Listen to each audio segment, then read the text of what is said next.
Salut à tous les gardiens, j'espère que vous allez bien. Après cette vidéo qui s'affiche juste ici, on vous a donné 3 choses qui justifient l'importance d'avoir un coach mental avec Kélian. Aujourd'hui, on se retrouve pour une nouvelle vidéo où cette fois-ci, on va vous montrer 3 astuces pour bien gérer son stress avant un match. Et encore une fois, c'est Kélian qui va nous donner ces astuces en tant que coach mental. Merci d'être là. Merci à toi de m'avoir encore invité pour une nouvelle vidéo et puis ça me fait plaisir de pouvoir aider ces jeunes footballeurs qui rêvent de devenir professionnels. Ah, c'est beau ce qu'il dit Kélian. Je prends un plaisir vraiment à vouloir pouvoir aider les jeunes et puis si ça peut vous rendre utile, moi je suis plus heureux. Hein. On se retrouve juste après l'intro. Bao.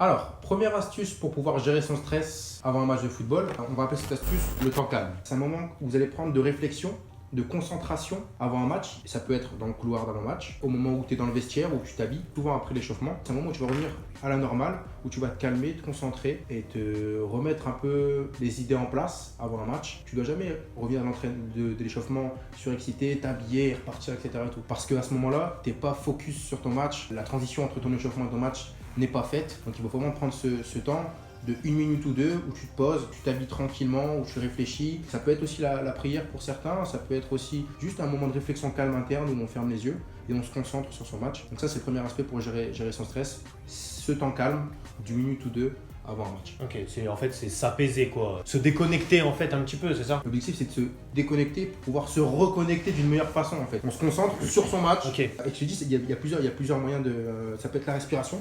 La respiration joue un rôle très important dans la gestion du stress. Ça peut être la concentration avec un moment où on ferme les yeux et on se concentre sur son match. Ça peut être aussi par des petits gestes, se mouiller la tête, se prier, etc.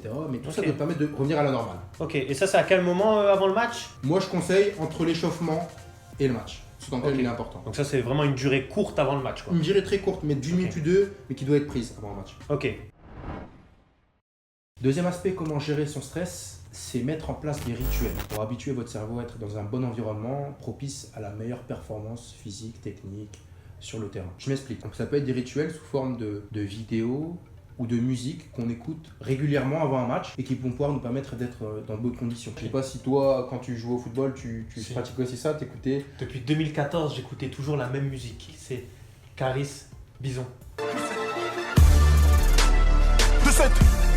Ok. Tu connais? Ouais, je connais. Une musique un peu forte un peu fort. pour me mettre dedans direct, tu vois. 93, j'ai la recette. Je prends un bucket, je prends. Exactement, ouais, non, carré, c'est cohérent par rapport au truc. C'est ça, non, mais c'est très bien. C'était mon rituel. Pour l'exemple de Florian, c'était une musique, ça peut être une vidéo pour certains. Ce rituel, il peut être aussi fait avec la manière de t'habiller, par exemple. Des petites mimiques, je suis droitier, je mets la chaussette droite en première et la chaussure droite en première, tu vois. C'est Ryan qui faisait ça. Et enfin, un dernier aspect qui peut être important aussi dans ce style de rituel, c'est l'échauffement.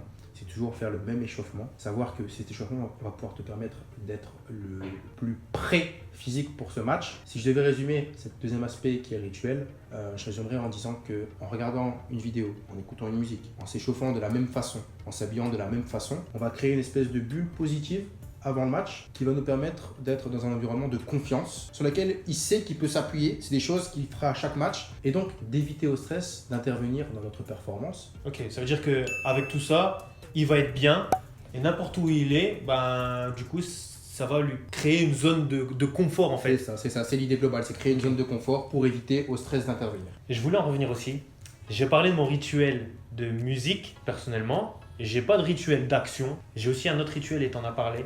C'est je fais toujours les mêmes échauffements. Il y a une année où j'ai joué à Lambersart.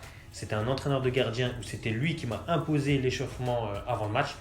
Et franchement, il m'a fallu plusieurs matchs pour l'intégrer ça. J'étais pas bien, tu vois.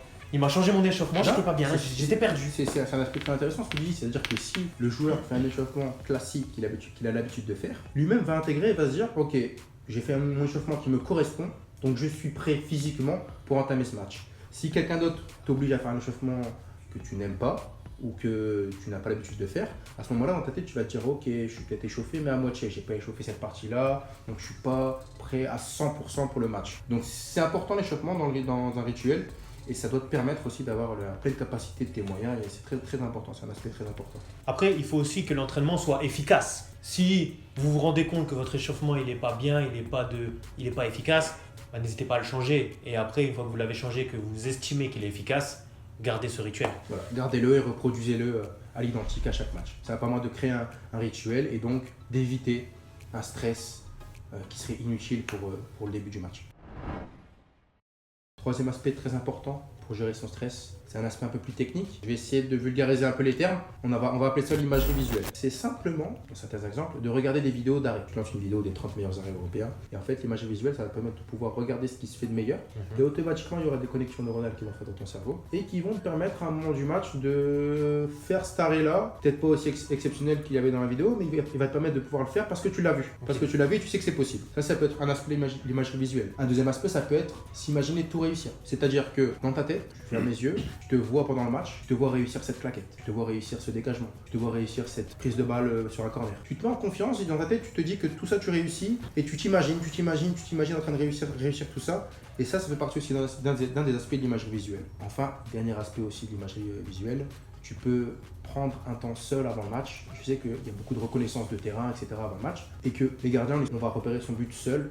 À ce moment-là, tu te mets au milieu de ton but. Dans un premier temps, tu ouvres les yeux, tu t'imagines pendant le match. Et dans un second temps, tu vas fermer les yeux et tu vas appliquer le deuxième aspect que j'ai dit tout à l'heure, c'est-à-dire de s'imaginer tout réussir. Mais cette fois, sur le terrain. Ok, actuellement, je suis dans le but.